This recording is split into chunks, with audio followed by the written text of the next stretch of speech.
morning. Welcome to the South Ops Fire Weather Webcast for Wednesday, October 16th. I'm your host, Kristen Stewart. A very deep marine layer remains in place this morning, and low clouds have expanded all the way across the coastal valleys and are surging across some of the lower coastal slopes. Welcome to Fogtober. Clearing will once again be very sluggish for coastal areas.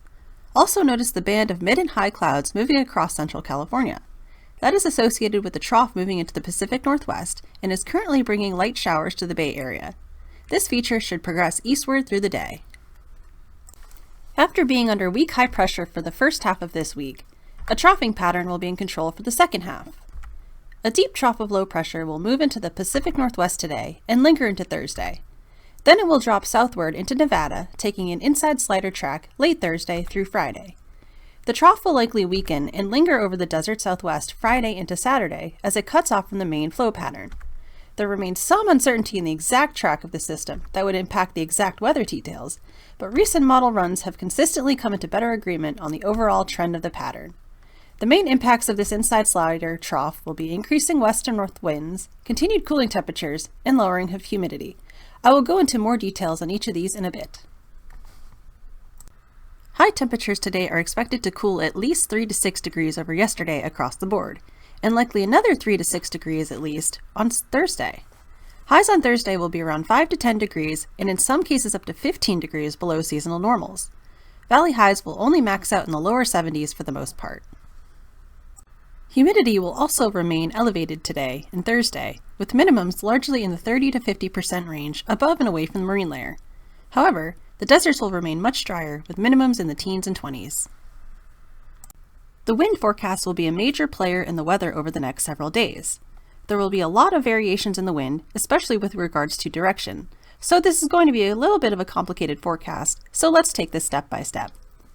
As the trough starts to move into the Pacific Northwest today, there will be increasing west to northwest winds across the area, particularly for the higher terrain and the deserts.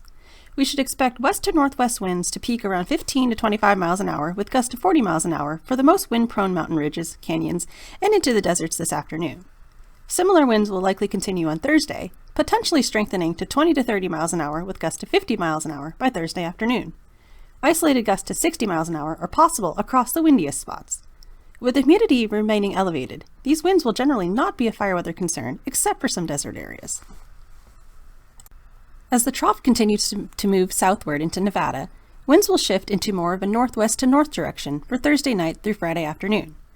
There will be very good upper-level wind support to enhance these northerly winds for this period, especially for the central coast. As a result, expect northwest to north winds to peak around 20 to 30 miles an hour with gusts to 50 miles an hour for the most wind-prone areas of the central coast, Santa Ynez Range, Interstate 5 corridor, and across the Mojave Slopes. Also expect to see some isolated gusts to at least 60 miles an hour for the windiest spots. Finally, going into Friday afternoon and Saturday, as the trough will weaken and cut off from the main flow over the desert southwest, winds will likely shift into a northeast Santa Ana wind. There still remains uncertainty as to how strong winds will be, but good confidence in weak to moderate Santa Ana winds across the higher terrain of Southern California on Friday, potentially with gusts of 35 to 45 miles an hour across this higher terrain. Then winds will likely weaken into Saturday. With the strengthening northerly flow, there will be rapid drying trends for Thursday night and Friday across the region. Expect minimum humidities to drop back down into the 10 to 20% range for the driest areas and remain dry into the weekend.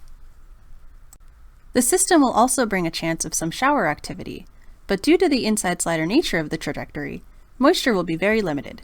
Scattered showers are possible across the Sierra today, then isolated shower activity is possible across the region Thursday into early Friday, but still favoring the mountains. Any rainfall will be very light, mostly a quarter inch or less. Snow levels will lower to 7,000 to 8,000 feet, so while there won't be much moisture to take advantage of, some mountain tops may see some snowflakes. The cutoff low will finally pull away on Sunday, and weak high pressure will be overhead into early next week. Winds will become weaker, and temperatures will warm up a little, though there remains plenty of uncertainty as to how things will evolve going into next week. Thanks to the cooler temperatures and higher humidity, our dead fuel moistures have been seeing some significant increases the past few days and will likely continue for another few days. This trend is most pronounced in our finer dead fuels and less so for the 1,000-hour fuels and live fuels since we're not getting any decent wetting rains. With the increasing fuel moistures, ERCs have also been dropping. This won't last for long though, as the gusty northerly flow and associated drying will lead to finer fuels becoming more available to burn, especially for the Central Coast, by Friday. Large fire potential will remain low through Thursday due to the cool temperatures and higher humidity, despite the increasing winds. In the forecast, there remains a high risk of new large fires for the Central Coast and its interior for Friday due to the gusty northerly winds and rapidly lowering humidity and drying of finer fuels. Friday is the main day of concern for these areas, but there is also some concern on Thursday night and early Saturday during the transition periods. Fire potential will likely increase some over Southern California on Friday and Saturday with the dry air and Santa Ana winds, though there still remains uncertainty as to if a high risk will be needed.